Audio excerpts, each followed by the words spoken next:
So landscape archaeology, the last time we were here, we were looking at wonderful wooden buildings. Now, landscape archaeology includes everything from geophysics to excavation to upstanding buildings, and upstanding buildings that are timber buildings. Now, the word cruck frame needs to be examined. So before we go on to what a cruck frame building is, I would like to ask Jessica what timber building she feels she wants to talk about for a couple of minutes. Over to you, Jessica. I looked at Hackton Cruck Hall, which is a medieval hall that was from the 11th century. It's still, you know, very strong today, and has stone infills in it as well as like planks of wood for the flooring. And there's been restorations on it for the past few years and in the 19th century, but is on modern day, is on the edge of modern day Preston on Wye, and it's a little lovely little sort of hall. So that's all I have to say. I would like to ask you a question there. Yeah. Does it give you a feeling of age? Yes. I feel transported. When I was looking at the photos, it literally looks like something that you read about in books. That's exactly the answer. Right. I'm now going to mute you, and I'm now going to ask Bill to unmute. And it's over to you, Bill. You need to unmute. Well, a building I wanted to talk about is a building I could identify where I visited many times, and that is the famous Reed Spence Inn. That's about 4 miles north of Hayne Wye. It's right on the border between Breconshire and Herefordshire, England and Wales, and it stands about 20 yards inside the English border. And running through the garden is a tumbling brook called the Cwmorafo Brook, which is actually a boundary line. And on the other side, on the Welsh side, there's another more modern building, which was once a pub. I'll come back to that now. Now, the Reed Spence Inn is a black and white standard type, Hereford type inn, comprising of timber uprights supporting a beam trussed roof with stone tiles, with all the panels infilled, plaster infilled in white. And you enter it from the rear, and it's got a jettied porch. And the porch has subsided a little over the years, and it's quite quaint actually looking at it.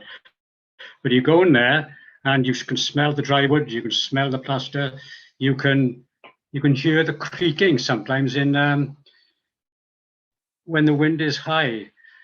I don't think it's a cruck frame because you can't see any evidence of it. But certainly if you're ever in the area, it's worth visiting. Just a brief history, it's where the drovers actually stopped driving cattle from Carmarthenshire to the London markets, where they stopped for a few days to refresh, etc.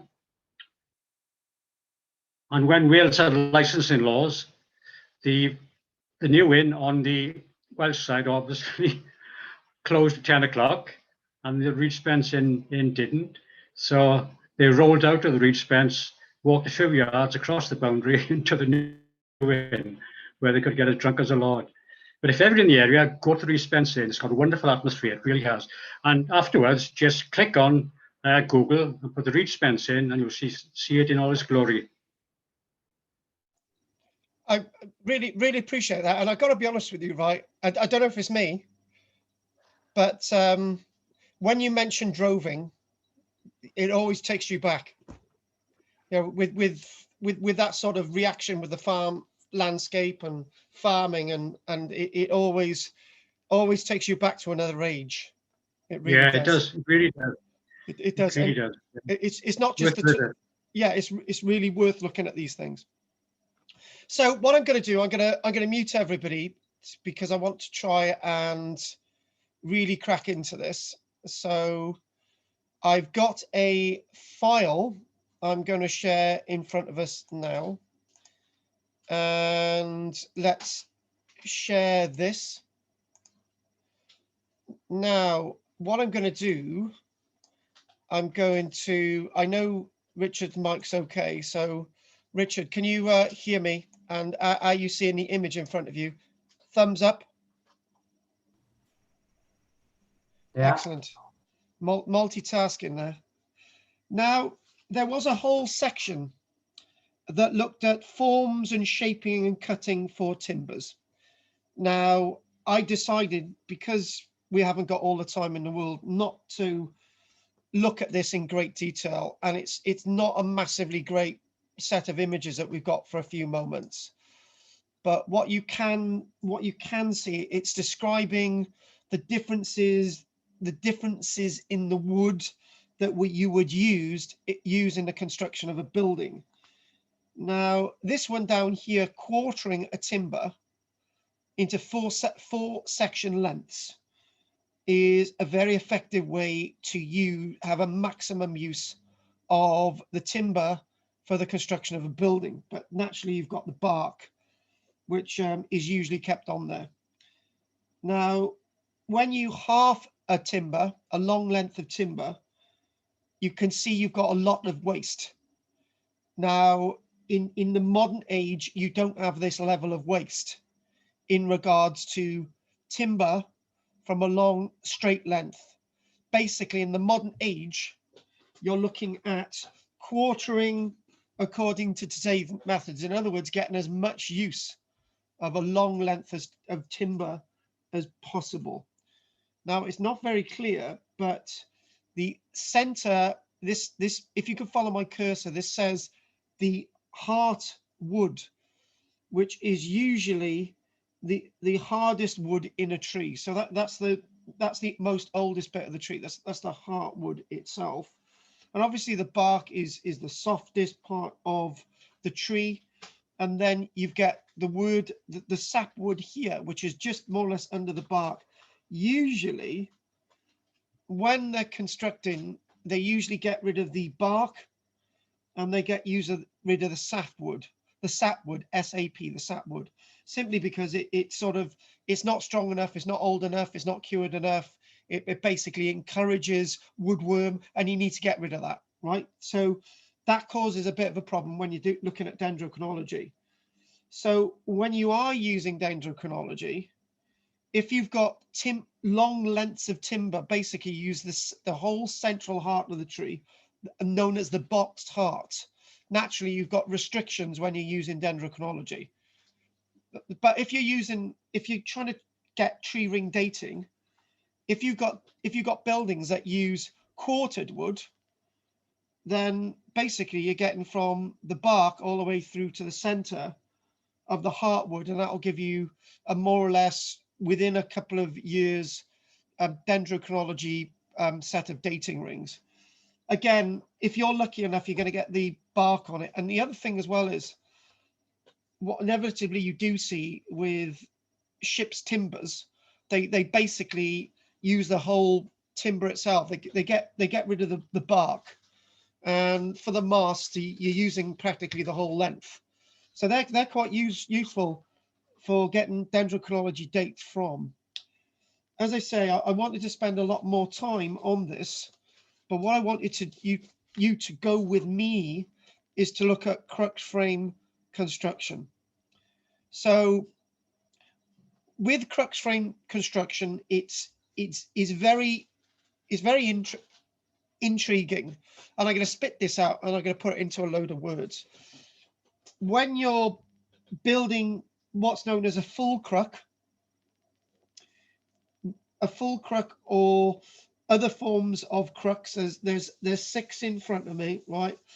When you use a full cruck, it's basically a tree that's been halved down its entire length. And usually a full cruck is a tree length that's slightly curved inwards.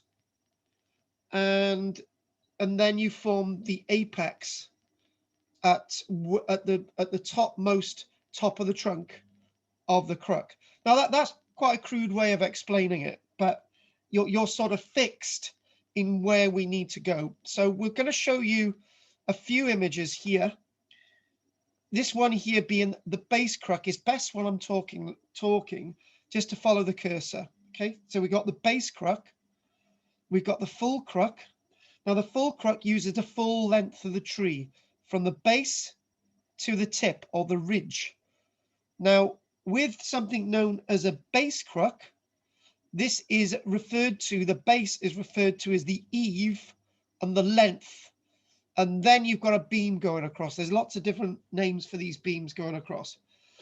So any problems with this, no need to ask me any specific questions about looking at this now for me to repeat, because this is being recorded. So this is why this is very useful in recording this. So the distinguishing element of cruck frame construction, the distinguishing element of cruck buildings is the use of inclined timbers rising from ground level or eave level. Basically, when we talk about eave level, we're talking about the height of the wall, right? Whatever the wall's made of.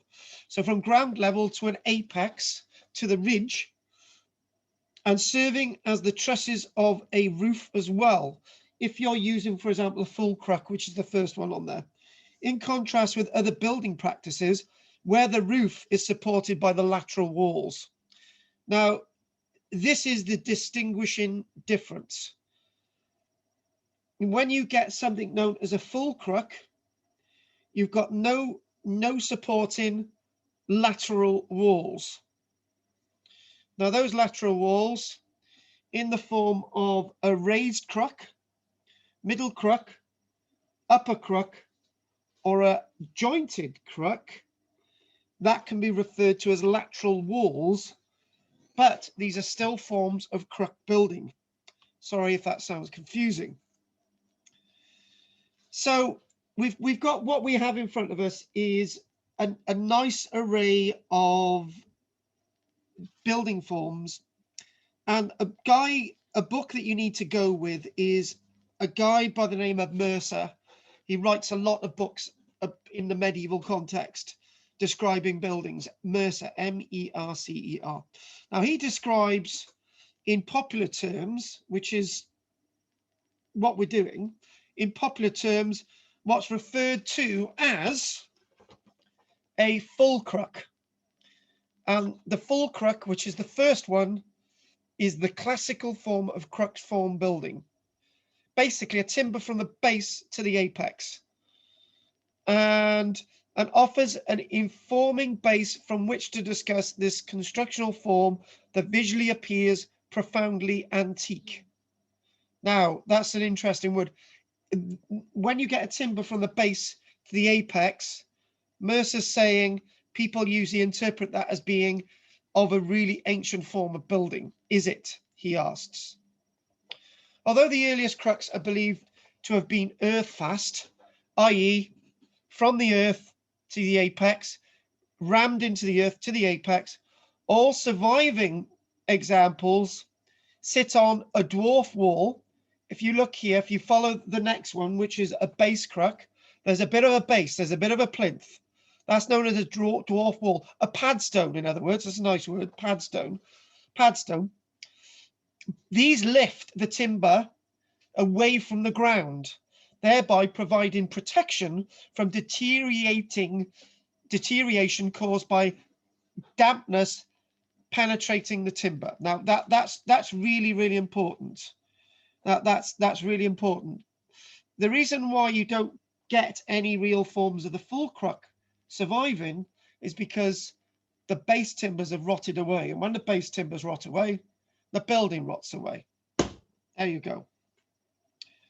So cruck framing is an extremely, words here, simple and efficient way of providing shelter. It also requires less timber per bay than box framing. Now what do we, well, I was going to look at all this stuff to do with box framing, but I thought no. Basically, when you think about box framing, right, the box framing is basically the wall. Yeah, so if you're using the timber from the base to the apex, you basically build the wall quite easily, and it's a little bit more simple. As such, it is a form that might be expected to come early into the repertoire of shelter building, and because of that same simplicity of form, to have stayed late. However, little evidence for early domestic medieval cruck framing has been identified to date. So in other words, we do believe that the first image, full cruck framing, is an early form of building going way back, but we don't have that any evidence for it. It's a simple form of building. It must be early, but we don't have that evidence. So the earliest surviving forms of crucks. Now, when we use the word crux, we're talking about all those forms in front of us. Long lengths of timber, creating an inclined timber rise to create part of the building wall and the roof, if not just the roof, but it goes all the way to the apex. The earliest surviving forms of crucks are those erected by institutions like the churches or guilds. So what we're saying with that, 1 second, Michelle, can you get this? Is from Owen on teaching. Sorry about this, people. So when we go with that again, so these early crucks are sophisticated both in terms of finish and constructional practice, and are classified as base crucks. Now the one there on the right, I'm back into it, that one's called a base cruck. Now basically it's a padstone with the cruck rising from it. Now I'd just like to chuck in here, this in many ways, this is how we feel Cosmeston Medieval Village should have looked. The one that's the base cruck there. Basically a few stones on the ground, right? Raising the cruck vertical all the way into the sky. That's how we believe Cosmeston Medieval Village should have looked. Unfortunately, they decided to build those buildings all out of stone, and for health and safety, fire risk reasons. Cosmeston is actually based on a village in France. So what we interestingly have, so what we're going to do, we'll if I don't get all this done this week, it seems a shame if I rush it. What we do find is, so we got the padstone there, we've got the cruck rising. This is the same bit of tree, or you might get matching pairs of trees that are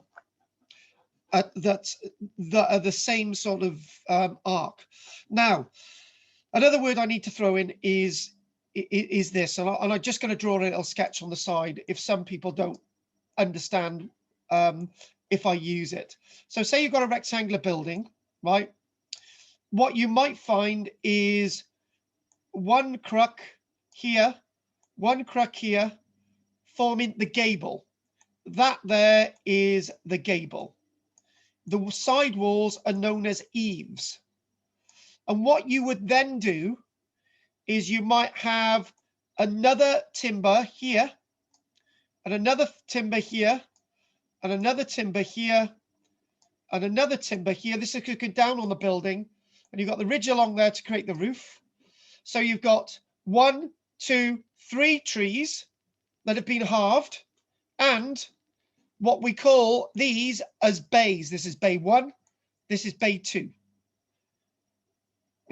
With buildings, I think Bill will be familiar with this. When you get one building with a window there, one building with a window there. No, start again. The same building with a window there, window there, window there.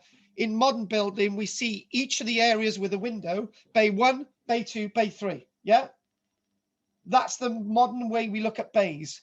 The first window indicates one bay, window alongside it indicates another bay, window there indicates another bay. So that's a 3-bay building.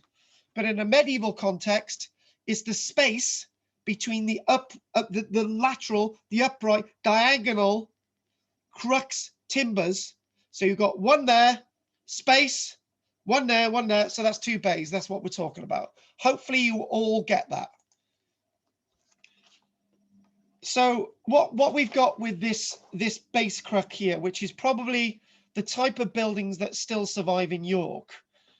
Now, I was going to mention this earlier on. I was going to have a quick chat with Anne, but we couldn't. Lots of buildings in York, if they're really early, might take this really early form of a base cruck with timbers rising from this plinth on the base. So this illustration actually shows what's known as a base cruck form of two curved blades, 1, 2, and what you've got a collar to provide, and then you've got extra height to give you a more raised height in regards to this cruck frame structure. So in other words, the cruck doesn't go all the way to the roof like this form, but it goes quite substantially all the way to the base of the loft space. Got that? In terms of present day knowledge and dating sequences, the successor to the base crucks are the full crucks, as Mercer describes. Mercer offers some tentative dating evidence for full cruck construction. He believes that some medieval buildings were of the full crux construction back in the 1200s. It might actually go further than that before moving on to what he considered firmer dating ground, with documentary evidence running from the 13th to 1400s. So in Worcestershire, we've got evidence of descriptions of full crux, but not any archaeological evidence. That's slightly different. Historical evidence, not archaeological evidence. But it doesn't mean to say that there ain't any full crux buildings left in Britain, because I do believe there's one or two. As a means of aiding, what we're looking at is this word. When you see halving a crux, a timber in two to create two parallel cruxes, one here from the same timber. If the tree's not thick enough, you would use a matched couple. So in other words, two trees that look very similar to create one side of the cruck, and then the other tree is being felled to provide the other side of the cruck. Or you might not have to fell a whole tree, you can just use the arms of a tree. So the tree can keep growing. Building's actually a word you could use. Now, one other thing with this, and I know some of you will be aware, I think, again, Bill will be, when you go to Margam, it's got some trees that have really heavy boughs, they're just bent over. And whenever you go on a guided tour at Margam, they always say that those timbers had actually been deliberately weighed down to create the ribs for ships. And you would have matching ribs for ships, actually, and it would take the strength in that bound, that weighted down timber. And there are some at Margam. I'm not sure if that is actually a true story or not, but it comes out fairly true.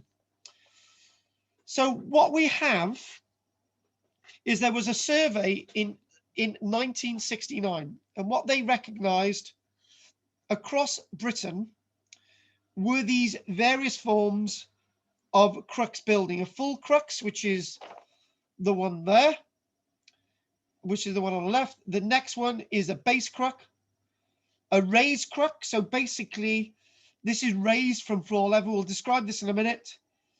Then you've got something known as a middle cruck, that basically, as you can see, there's what you can clearly see. This is being halved.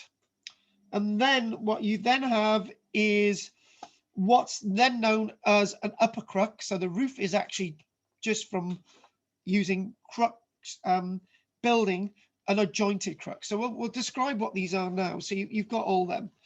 So the full cruck, as we've already described, which is this one, is consisting of curved blades, as we've already described, and doesn't have any form of plinth or dwarf wall. Basically, it's naked on the floor. It's, you know, it may have been fired at the base. Basically, what you would do, you'd fire the base of the timber. You'd have a great big bonfire, and you'd fire the base. But you've got to be very careful for the whole tree not to go up. But it's really unlikely, because this is really heavy material. So what we usually find is oak doesn't go up massively flammable, because it's not as full as It's not going to be as flammable as most other trees, so it can withstand being fired at the base and then being used in the construction of the building. Therefore, it waterproof the timber before it's entered into the ground, before it was rammed into the ground. So the next one is known as a base cruck. In this form, the blades rise from a ground level wall. The truncated form is joined at the head by a wide collar. So you can clearly see that's referred to as a collar, which carries the timbers which support the roof. So I'm sure everybody thinking about a cruck frame building, they would think about the one on the left, the full cruck, but we've done two. So a raised cruck, as you can see, are similar in form to the full cruck, but spring from a side supporting wall. Now, this would be very similar to the buildings that we visited when we went to Cornwall in connection with Hound Tor. And in Richard's case, buildings that Richard's studying with me would represent buildings in the village of Merthyr Dyfn in Barry. Or if you've been to Cosmeston Medieval Village, examples of a raised cruck can be seen at Cosmeston Medieval Village. So the wall itself can be seen to rise 1.5 to over 2 meters from the ground, but that wall needs to be quite chunky because it's carrying a lot of weight. If you're carrying a full cruck timber beam, that's going to be a lot of weight. So you really need you're not going to use a timber. You're not going to have a timber sidewall because it's going to be too weak. It's not going to be able to carry the weight. You need stone, and brick's not going to be good enough either. You need stone. And if you're going to use timber, you may as well actually go for the full cruck in the first place. That would be my argument anyway, if we're going to sell this to you guys. So middle cruck. So the writer Mercer says again, creates this term to describe what he refers to as imperfect forms which neither start from the ground nor rise to an apex. So it's a bit in the middle. So in other words, it uses a nice piece of cruck, nice bit of timber, but it rises from a wall and then it's collared, and then other timbers take the height of the roof, as in this one. And to be honest with you, I think if you've got this scribbled down in a notebook, you could be easy experts looking at medieval buildings anywhere in Britain. But that wouldn't give you an idea of date. The problem, I've thrown that in there because whenever I've looked at this, and the writing clearly says here from the University of Leicester, that it clearly says that we have continued to build using the crux form of building method. And that means that as it's been used up until probably the early 1800s, buildings might look medieval, but it may have been built at the beginning of the 1700s. So careful dating, but you can get an idea of the forms nonetheless. So that's a nice little one there. That's a really nice one. But this upper cruck is going to be putting a lot of weight on really tall walls. If you've got really tall walls, you know what the answer is: really thick walls. So the writer again, Mercer, describes this form which rises from the tie beam, the least common of the cruck series. Right, so in other words, that there is a tie beam. In other words, it's a beam which goes from the eave walls, the parallel running walls. The parallel running walls go into the gables either end, parallel running walls. What you've got is a beam going across, which is known as a tie beam. In other words, what's above you? A beam, common or garden beam. But what's being carried then is the full weight of the cruck above. So that's going to be a very heavy load-bearing building. But what you do see this form in the East Midlands a lot, if that makes any sense to any of you. And one thing that we should do is I've got a little image coming up. So if I clear that a minute and we just go, if I can just double make sure I've got that. So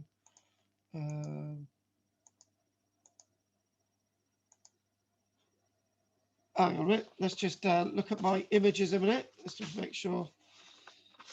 18. Oh yeah, 18. Right. Okay. That there is. Oh, that's what we're talking about. So that's what we're talking about. This is an example in Repstone in Nottinghamshire. It's known as the cottage. And what you can clearly see there, this is referred to as the bent principal rafter truss. So what you can see is there you've got this what's described as this tie beam, and you've got the crux that basically supports the roof. So this is really heavy duty stuff. And the biggest problem that you could say, trying to put this on a roof, even today, you need a crane. So if you're gonna raise these really heavy timbers to create this roof, right? One, you've got to ask yourself why you put all that weight on the walls in the first place. Do you need that? But that's a form of building. Heavy duty cruxes on a roof, upper crux. Ooh, this is wearing out stuff. I got to be honest with you. So, and then this other one here, which is if we go back again. Oh, there. I wish we could zoom in a bit on this. Can't do it. Basically, we've got a new scanner here, and we basically put a document in. It scans it all, but you can't seem to zoom in on it, which is a shame. See if I can do something about that again. This one here is this one at the bottom is known as a jointed cruck. Now, of all the forms here, I would say this is more of the later one, if you're able to identify a later form. This is known as a jointed cruck, and this is a curved or cranked form, whose articulation is fabricated by joining two lengths of timber to create a conventional cruck. So in other words, it's probably not to, we used that term earlier on, didn't we? We used that word matching pairs. It's probably not two matching pairs of timber, but what they're doing is they're almost creating a slender cruck as opposed to an upper cruck, a joint cruck, which has got this sort of purling across, this sort of tie beam there.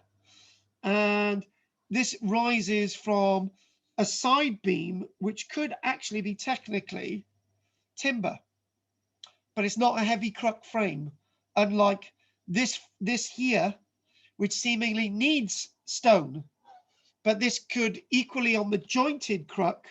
The word jointed means that you might rise a timber from the ground, a really heavy timber from the ground, creating the load bearing and the thrust from the timber into the earth. And there might actually be a pad stone there if you're using that form and you've got timber on the base. So it might be advisable now to go away from this image. Moving forward in time to the post-medieval period of the 15 and 1600s, a wide range of surviving cruck forms are observable. Now, the word observable means that it's likely that some other buildings are being constructed in this form still. So this is why I'm saying be very careful when you think, oh, that building definitely from the 1500s. You could be very wrong. It could be from the 1700s. Because what's around you, craftsmen build the way they've always built. It's a good example of that is Stonehenge. People start building Stonehenge and they use mortise, tenon joints and tongue and groove to create the standing stone architecture at Stonehenge. That's from carpentry, but it's all they've been known from the building way they've been doing things, from the engineering form. So they've just moved from stone into timber, but using the same engineering forms to erect this Stonehenge. And in many ways, what people are used to, carpentry, they just continue doing this. And But what we do see is adaptations, contingencies. What we do see is differences in areas. We do see lots of differences in areas. This is interesting, this little bit here. It is worth noting that if the rigidity of the cruck construction is to be retained, it is impossible to add to the form at any position other than the gables. So in other words, what we've got, the cruck frame that you can't, once you've put the timbers in, right, you can't fuck about with it, right? Because that's your building. You can't, you can do stuff in between the cruxes, right? But you can't do anything. You can't cut that crux timber in half or anything. That's the way, and that's the way it'll always be. Very important that. To break into the longitudinal aspect of the building would immediately disturb its load bearing capacity. Now I've mentioned load bearing quite a bit actually. The timber itself is to support the building. It back into the early form of full cruck. It's to support something, and that in turn needs to be supported if it's being raised from the ground. And the other thing as well is all of this needs good footings. You can't have subsidence with a crux frame building because you can imagine that you can imagine it gets really wonky if you've got subsidence and it bends and twists. I know some of you have watched Harry Potter and you see all these buildings which are bent and twisted. They're portraying buildings that use the crux method of building in an engineering sense. And you see this with when they reconstruct buildings that are meant to be medieval in great epics like Lord of the Rings and The Hobbit, you know, because basically the buildings haven't been built on firm settings, and over time there's been subsidence and the whole building's warped. You can only really get that in a crux frame building. You can't get that in a brick building because the whole wall will fall down. Mind my French. So as a consequence, crux frame buildings are invariably linear in plan or have additional sections running at right angles across the gable. So in other words, if you're going to add to it, it's going to be a really big sprawling building.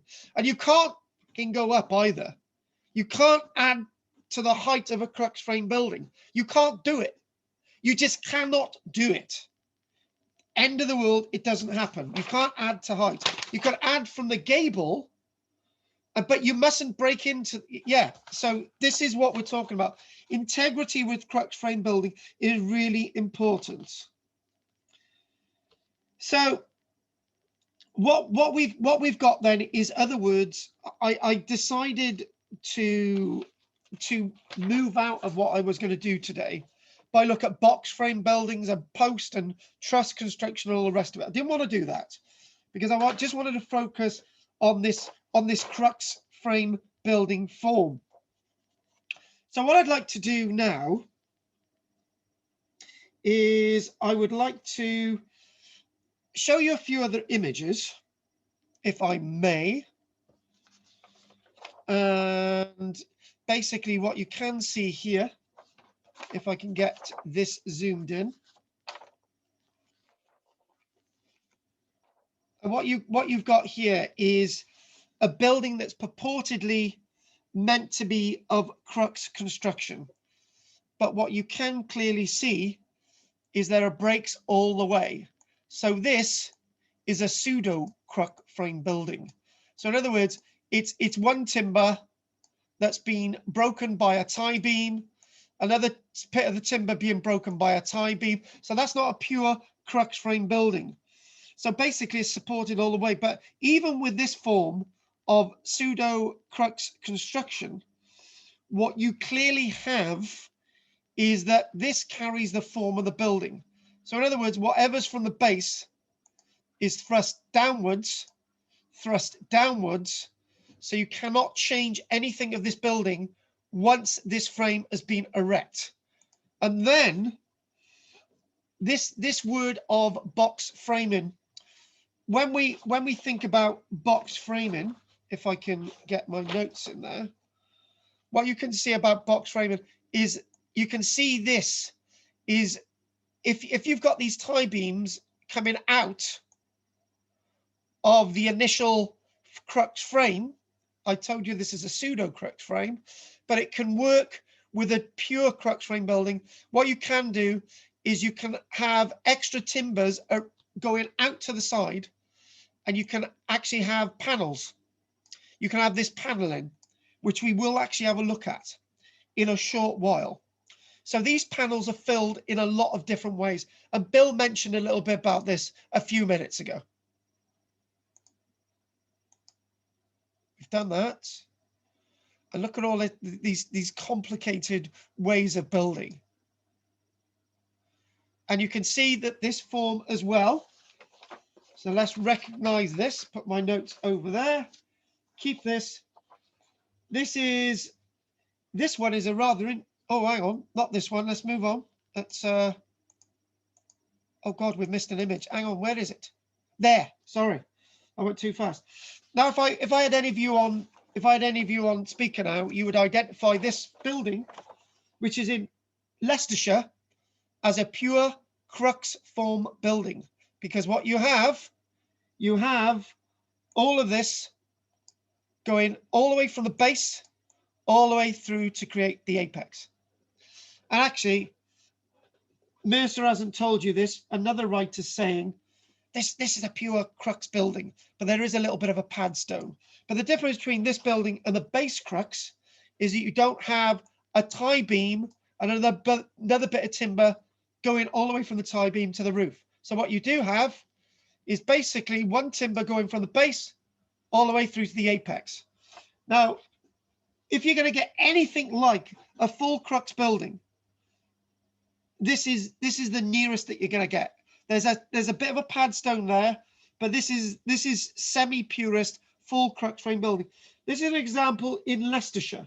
So this goes just all the way into the medieval period, late medieval period. These are some of the types of buildings that still survive. And to have it, instead of having the timbers based to make it look like a teepee, what you have is extra timbers being added here to extend the wall to make it flush, to have a box form on the ground floor level, and then you're going to have to raise the roof again to go all the way to the apex, because if you don't, you're going to have a flat bit of roof that's going to leak. So what you need to do is that's going to be raised all the way, probably with a bit of thatch. So this is what we're going to be looking at. So very rare, but these buildings do survive. This is an example in Leicestershire, and look at the ways these all go together. This is described as wall posts. This is what these are. Tie beams and wall plate and normal assembly. So look how complicated this is.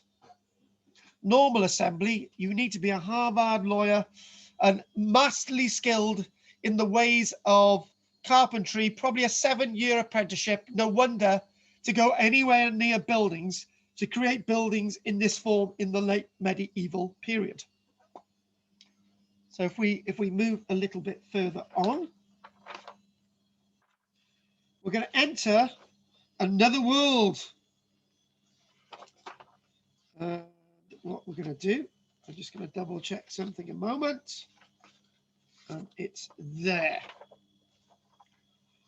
Now, folks, we're going to go into another world. Now, directly, if you think about going back again, and hopefully I'm not losing anybody, and I'm hoping keeping this succinct. So when we go back to this image, with a crux frame building, you need to dispense with the idea of roof trusses, because the roof trusses are in the form of the cruck.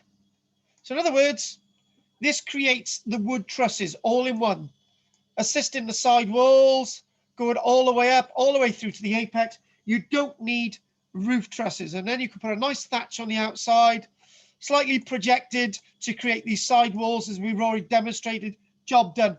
But the word trusses come into most forms. Truss, basically, you've got roof trusses involving all these forms, more or less. Well, not that one, but there you go, more or less. The word trusses. Now, this is rather interesting. And in different parts, we won't spend long on this because I'm just thinking there's a couple of other things I need to do. So if we go on to this. Now, I had a whole range of different things here, referring to these designs as crown posts, king posts, class purlins, and all these wonderful things, which is probably another lecture altogether. So roof construction techniques. And do you know what I need to do? Is just read this all out. And if it loses anybody, go back over my notes. So roof construction techniques. Now, in the principal raftered roof, there was joint housing on the top of the tie beam. Now that there, hang on, that's the tie beam, which sits directly, if we remember, on the base cruck or the middle cruck. Yeah, or you could basically argue, you could adapt this to some of the other forms. So that's the tie beam where the roof projects from. Okay, so that's quite easy. So what you've got is you've got various ways of describing these roof forms. So in other words, the king post, which is supported from the tie beam, and then you got the rest of the roof furniture going all the way up to the apex, and that carries a ridge. So that the thrust onto the tie beam, there's a lot of weight on that tie beam. You know, everything's the apex, and whatever's on your apex, if you've got heavy ridge tiles on the apex, everything's carried on that king post. And if that tie beam fails, then your entire building's screwed. The entire building will collapse. Now, this is why the crux frame building has an advantage over, for example, being a bit flashy with your roofs. And obviously you've got to put a lot more carpentry in your roof if you don't have, for example, a cruck going all the way to the apex. This is why we've done this. This is why we've done this. Now, my notes tell me, and I'm just going to double check on a little bit of noting there. My notes tell me to offset the weight, for example, on the tie beam, what you do, you add these little collars here, which are, in other words, referred to as queen posts. Yeah. That one there is a little bit more flashy. Again, that's known as a crown post. And look at all the weight being placed onto that tie beam. So this is avoided unless you're very rich, and this is avoided unless you're very rich. So if you want a rapid build of a roof, and you want to sort of, maybe this isn't the way to do it, this isn't the way to do it, this isn't the way to do it, do this. Okay, but the thing is, you're not going to be able to have a heavy ridge. You're not going to be able to put those heavy ridges on. If you're going to want to build a rapid roof, that'll support a thatch, but not a heavy ridge tile. If you want a heavy ridge tile, you go with the king post or the queen post. And if you want to sort of maybe give the ridge a little bit of support, and you might want to put a couple of ridge tiles, you might actually put a bit of a purlin in, right? So all these different forms of building in regards to roofs are very much in everything that they experimented in the late medieval period, into the Tudor period, and lots of what you're seeing now is the way we examine modern day roofs. And I'm not, my son is actually in college doing carpentry, and I'm hoping he's done all of this. And I'm hoping he will be able to tell me the difference between what's best to use, what you can use, the type of timbers.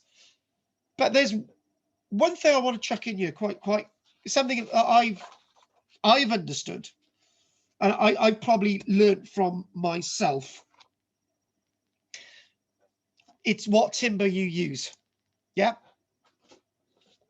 Now, what timber you use in the roof is very much dependent on what you want the roof to do. If it's carrying a thatch, then use these forms. Now, that's formed as, this is known as a through purlin, and this is, hang on, right? Right, yeah, this is known as a butt purlin, right? I'll just quickly explain the difference. A through purlin is when you've got a bit of timber, and then you've got, this is dissected through, and then you've got another bit of timber, another dissected through, another bit of timber. So you've got, this is really fiddly, but you can use up your bits of timber on this. But this one is known as a butt purlin. So you have a timber all the way to the roof, and then these actually support the rest of the thatch, okay? Between the lengths. So you've got the one bay, and then you've got a space. The purlin then supports to the other bay, space, other bay. That's good for thatching. Yep. And let's go back to the timber you should use. So if you're good, if the roof's not really going to be affected by damp, and you can, one second, I'm going to get rid of that. If your roof's not going to be affected by damp, and it's not carrying a lot of weight, maybe you're going to put sort of timber slates on the roof, which you can get timber slates. Maybe you might build with using something like these techniques, which this one here, class purlin, the butt purlin, and the through purlin, right? But if it's going to carry a lot of weight, you're going to probably use, so you might use pine for these designs. Pine, maybe that's okay, right? And you're feeling it's not going to get damp, right? That's fine. Yep. But when pine gets damp, it rots really quickly. So if you're in an area where there's going to be a lot of rain and a lot of moisture, you don't use pine. But if you use other timbers, like your hardwoods, like your oaks, so pine is a softwood. So if you use your hardwoods, like your oak and your elm, you're going to need to build using these construction techniques, basically the king post and the crown post and the queen post. These are taking heavy materials on the roof, like your slate, like your granite sandstone, like your heavy ridge tiles. And anyone actually studying archaeology, they find, for example, ridge tiles, and they find granite sandstone, and they find slate. You can probably work out that the roof probably had a king post or a queen post or a crown post design, and not any of these class purlin designs or butt purlins, simply because of the material you're finding. So let's recap. If you're going to be building with slate, granite sandstone, ridge tile, your roof is going to probably need oak rather than pine, because it needs also to carry weight. In damp areas, also, it can't be pine. So there's a few tick boxes. If you don't find any slate, any ridge tile, and it's not in a damp area, you might be using Scots pine on the roof because it's fairly light. It can carry thatch, job done. So you can work out a lot on the ground by what the roof was made out of and the environmental landscape as well, whether it's damp or and so on. I'm hoping that makes sense. Did that all make sense on that, Richard? Thumbs up or thumbs down? Yeah. Good. So in other words, Richard, use the scratch and sniff. I'm picking on you now. So if you find if you find slate and ridge tile, what roof design are you going to use? King post or the clasp purlin? King post. Yeah, that's it. And if it's going to be thatched, what design are you going to use? Purlin or queen post? Yeah. Purlin. No, purlin. Exactly. My God, we've all learned something brilliant. So what I'd like to do next is I would like to look at a few nice colourful images, if I may do. So the next thing I'd like to do is, I'm a bit aware of time actually, so I'm going to keep going for another 10 minutes at least. And if we haven't done it in 10 minutes, we'll do it next week. So what I'd like next to do is this. I think this would be familiar to all of you. So what this is the side wall framing. So because of the integral nature of the basic structure in boxed frame buildings, which hopefully I've described, basically lateral walls projecting from the crux frame structure, or the lateral walls per se between heavy beams or pillars, you need to fill them in with framework. So because of the integral nature of the basic structure in box frame buildings, in which the frame members carry the bulk of the load of the building, which I've said from day one, the actual infill of the walls becomes a secondary concern because that's not carrying any weight. As a consequence, the walls were filled with a lighter fabric because they're not carrying any weight. The commonest infill would appear to have been wattle and daub. So basically what's happening is the stuff in between the frame is wattle and daub. But in lots of areas in the country, they like to use lots of timber in some places, and then you'd fill it with a wattle and daub panel.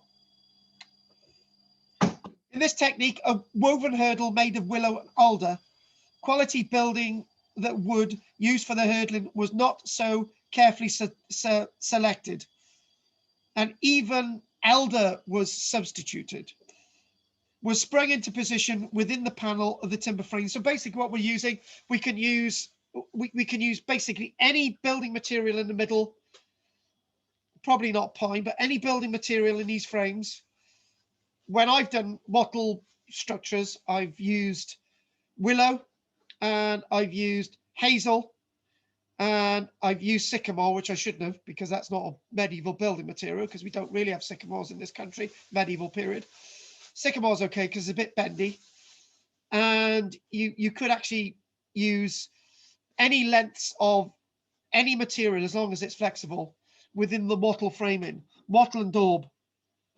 So in many timber frame buildings, the interfaces of the timbers will carry telltale V grooves to accommodate the pointed ends of the hurdle stave. So what we're talking about is those big chunky members going up, the cruck going up.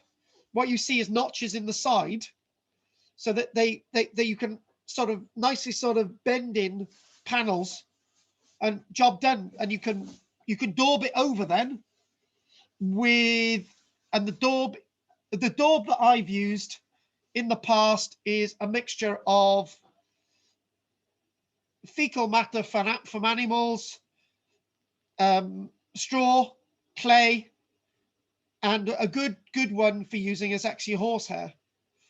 And then you put it into bowls and you chuck it at the wattle hurdles, and it sticks into the wattle hurdles, and then you smother it over with your hands, and then basically you might then sort of treat it with a lime wash, and that's what you go. So basically between the skeletal form of the building, what you've got are these panels. And Mercer, the writer Mercer identified 1, 2, 3, 4, 5, 6, 7, 8, 9, 10, 11, 12, 13, 14 different ways of paneling across Britain, 14 different ways, as indicated in front of us, 14 different methods. So we'll just quickly mention these. This is known as basic framing. So you can imagine in between there is a panel, the white bit there's a panel, and then it's been daubed in. And actually, in some parts of the country, they've just bricked it up because, you know, it's not carrying any weight. This is known as an arch bracing, tension bracing,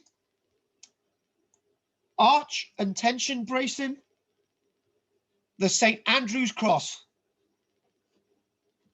parallel bracing.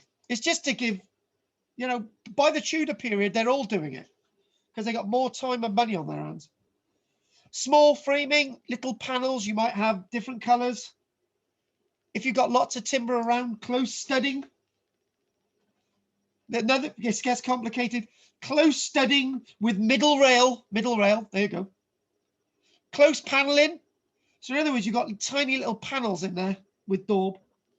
Oh God, look at these ones down here. This is the Tudors. Ornamental paneling. There you go, all the way through. So this is when this is when people have got more money than time on their hands. And we're going to go to, here we go. Oh, love it. This is known as Hall in the Wood, Bolton. Now, you can imagine, undoubtedly, the area of the country where the timber framing achieved the highest standards in terms of decorative devices is in the northwest of England, where buildings such as Hall in the Wood, Bolton, and ancient high house Stafford, which we'll show you now. This is High House Stafford. Look at the panels there. You could, you know, if we just quickly look at this, we can look at some of the ornamental paneling. So this is in Bolton, the ornamental paneling, and this actually in my list. Oh, there we go. That's ornamental as well. So this could be referred to as small framing. And close studding. Where's the wavy one? Maybe what we could do. Oh, that's ornamental. So in other words, whoever's designed this bit. Oh yeah, we got arch and tension bracing. So whoever designed this building and the panels in between and was really into their designing. And you can see jettying there, jetty 1, jetty 2, jetty 3 to take the thrust of the building. Oh, what I don't want to do is rush any more of this. So what I'm thinking of doing is maybe slowing down a sec, and then we'll do the rest of it next week, and then we'll do the geophys, because I got brick nogging, and nobody wants to rush brick nogging. We've got to do brick nogging next week. So let's just talk this out quickly now, and we'll call it a day. Undoubtedly, the area of the country we've done that is up in the northwest, where you've got Hall in the Wood, Bolton, and you've got ancient High House, Stafford. Present a range of richly decorated surfaces, including Little Morton Hall, which we'll look at next week, is another in the same series and is also an example of the flexibility of box framing. Large boxes are intricately related to small boxes, both horizontally and vertically, to create the wonderful porches and garderoves of such structures. And what you can see is usually these are arranged around inner courts. So in that, you've got like an arrangement of buildings inside an open court, which we can probably look at next week. So I think what we're going to do now, we're going to call that a day. But I would like to just show you a couple of things that we'll be looking at quickly next week, and there is a few of them. I would have needed another half an hour tonight, and we're only supposed to be doing an hour. And Michelle's behind me, looking at me, growling as she does, wanting dinner. So we'll have a quick look at just a couple of these images. So next week we'll just mention this one, the oldest building in Herefordshire, Wobley. You can see that there is a full cruck building from apex. Basically, there's a pad there. So this is like a cheat full cruck building. But to us, it's the best you're going to find with a full cruck building, which would have been in the earth. And if we go on, I'll show you what we're doing. There are lots of these buildings surviving, but not in the fullest form. This is High Street in Derbyshire. And look at that now. That to me is more or less as I said, there were one or two examples, and there are one or two, a full cruck building. There's no real padstone in view, and we'll give that one. And it's rather interesting because it's almost as if this was the original timber. These rotted over this side, the other part of the bay. And what they did, they almost, you've got some ancillary works going on here, some changes. But that's what's going to happen with a building hundreds and hundreds of years old. And then we'll just go with, look at these. Wow, love it. And look at that there. Yes. Hall in the Wood, Bolton. So we'll look at these next week and look at that. That's our High Street example. Look at the design there. And this is actually a design in the Netherlands. Look at that. Isn't that great? Love it. Wow. And yes, I mentioned central courtyards. And I'm sure that Bill will want to say something about Little Morton next week. But we're going to call that a day now. So we're going to let all the mics on. Keep it brief. I'm absolutely worn out now. So I don't want the violins, but let's see if there's, again, this is recorded, so we'll send this out. So, and what I'm going to do before we put the mics on of everybody else on, so we can hear you, anything you want to say now, talk loud. Oh, that was very good. Thank you. That's nice and concise. My God, I'm blown over. Right, Richard. Yeah, very interesting. I take them both. I did have a few things that I did find. I've also got some good photos. So what I'll do, I'll email them to you and you can use them next week. Oh, so it looks like we might not do geophysics next week after all. Yeah, we will. Right, okay. I always struggle sharing the screen, so. Yeah, we'll end it with your steam engine. Right, Jessica, chop. It was really interesting. Thank you. Good. Okay. And finally, Bill. I know what's going to happen. We're going to lose reception now. Right, go for it. Karl, that was a very intensive talk. Very intensive. Yes. Something occurred to me. I would have thought that the full and base type of cruck building were less common than the other types, simply because it required the selection of a naturally growing tree, which had that curve to form the basic strength of the building and the roof truss itself. So that sort of build, I thought, if the designer decided initially that the roof would be of stone tile, which would obviously give the very high loading, static loading, it would be essential to have the strongest type of cruck, and they'd go for that with or without a tie beam. I've been to a number of big buildings throughout the country. They've been mainly barns of the type you showed a minute or two back, and they are remarkable buildings. The carpenters of the day were absolutely incredible what they did. They really did. I can't remember where they were actually, but quite a few still exist around the country. Yeah, remarkable buildings. Definitely. Basically, I just wanted to quickly show you Just one thing I missed out, then we'll call it a day. Just into what you've just said now.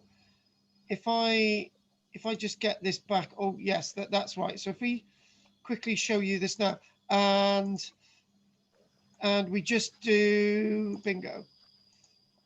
There's if you're seeing this now, what there is, if we go back, there you go. This actually shows you the biggest concentration of is referred to as buildings with really interesting roof furniture, i.e. crown posts needing to carry a lot of weight, probably of late medieval date, indicated with all the shaded areas.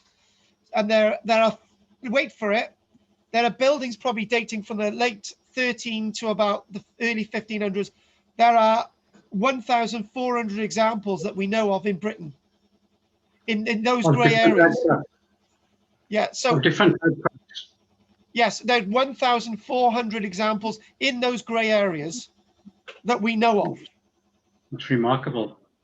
Really And is. there are other examples in those grey areas. Those are the ones that have been surveyed. There might be in excess of 3,000 in Britain that still exist, but like one or two buildings in the country, people don't like experts rooting around looking at their timbers because they don't want it scheduled or protected. So there's probably a few hidden ones out there as well. So what we're going to do is I'm going to thank you for that. And that's been really positive. And I'm going to say that we're going to be doing geophysics next week. So if nobody's got anything else they would like to say, that's been very positive. I'm going to get this online for us. And thank you very much. I'll see you in the week on Thursday, I think it is, isn't it? So, and I'll see you on, I'll see you on Wednesday, won't I, Bill? And see you on Wednesday, Bill. Richard on Wednesday. On Thursday, hang on, Thursday. Have we got one of these on Thursday evening? Yes, we do. What time? 7 o'clock. Okay, fine, thank you. 7 o'clock. We're gonna do it early so we can get to bed. So that's it. So I will see you, Bill and Richard. I will see you on Bill on Wednesday night and Richard on Wednesday morning and Jess and everybody else on Thursday. So I'm going to say Richard and Bill, Jess, night, folks. Thank you very much. That's been a good one. Night, thank you. Night. Bye. Bye, folks. Bye. Night. Right, I'm off.